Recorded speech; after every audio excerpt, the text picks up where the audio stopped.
डोंबिवली कोपर रोडलगतच्या मीनाताई ठाकरे उद्यानाची दुरवस्था, नागरिकांच्या सुरक्षिततेचा प्रश्न ऐरणीवर।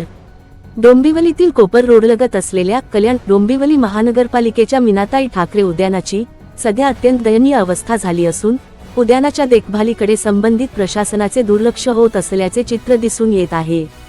या उद्यानात दररोज सकाळी व संध्याकाळी ज्येष्ठ नागरिक, महिला, पुरुष तसेच लहान मुले फिरण्यासाठी व खेळण्यासाठी येत असतात। मात्र उद्यानाची पाहणी केली असता अनेक ठिकाणी चिखल, सांडपाणी, तुटलेल्या झाडांच्या फांद्या आणि पालापाचोळ्याचे ढीग असल्याचे आढळून आले। चालण्यासाठी तयार करण्यात आलेले पदपथ पूर्णपणे चिखल व साचलेल्या पाण्याने भरले असून त्यामुळे नागरिकांना चालताना मोठी अडचण निर्माण होत आहे। तसेच या परिस्थितीमुळे डासांची पैदास होऊन विविध साथीचे आजार पसरण्याची भीतीही व्यक्त केली जात आहे।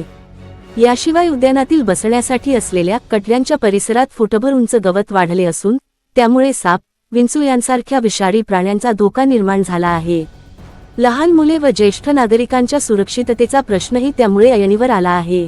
या पार्श्वभूमीवर कल्याण डोंबिवली महानगरपालिकेच्या संबंधित अधिकाऱ्यांनी, स्थानिक लोकप्रतिनिधींनी व समाजसेवकांनी तातडीने दखल घेऊन उद्यानाची स्वच्छता, गवत कापणी, तुटलेल्या फांद्या हटविणे आणि नियमित देखभाल करावी, अशी परिसरातील नागरिकांनी मागणी केली आहे।